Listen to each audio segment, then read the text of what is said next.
ગુજરાતમાં ચારે તરફ ખેડૂતો વિરોધ પ્રદર્શન કરી રહ્યા છે। એક બાજુ કડદા પ્રથાને લઈને બોટાદના આસપાસના વિસ્તારોમાં વિરોધ થઈ રહ્યા છે। રાજકોટ માર્કેટયાર્ડથી એવા વિડીયો સામે આવે, જામનગરથી વિડીયો આવે કે જ્યાં ખેડૂતો જે બળદગાડા લઈ અને વિરોધ કરવા માટે પહોંચે છે। સૌરાષ્ટ્રની આસપાસના જેટલા પણ ખેડૂતો છે, સૌરાષ્ટ્રના જેટલા ગામો છે, ત્યાં અત્યારે મગફળીને જે ટેકાના ભાવે લેવા માટે રજીસ્ટર કરવામાં આવ્યા, એમાં ખેડૂતોની એ માંગ છે કે 300 મણ મગફળી લેવામાં આવે અને અમારી સાથે જે અન્યાય થઈ રહ્યો છે એના ઉપર સરકાર કંઈ ધ્યાન દે।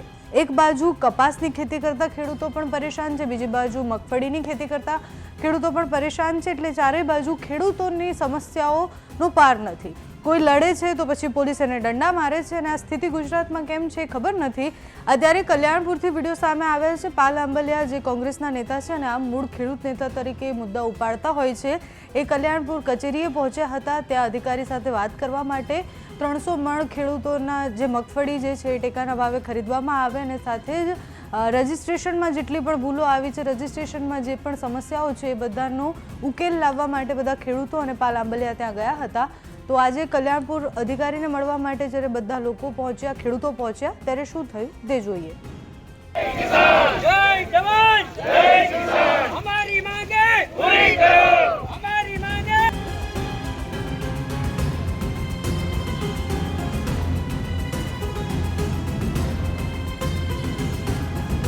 ન્યાય બંધ કરો, બંધ કરો।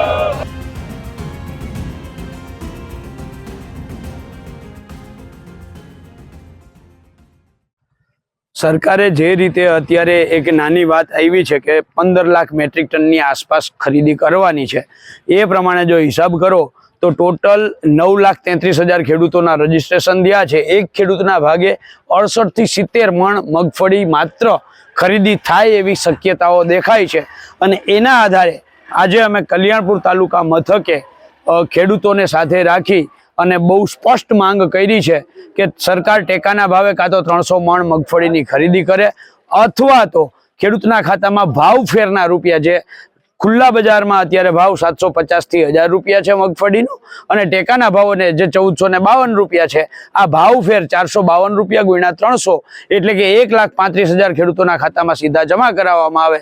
આ માંગ સાથે મગફળી સાથે રાખી અને મામલતદારશ્રીને આવેદનપત્ર આપ્યું હતું।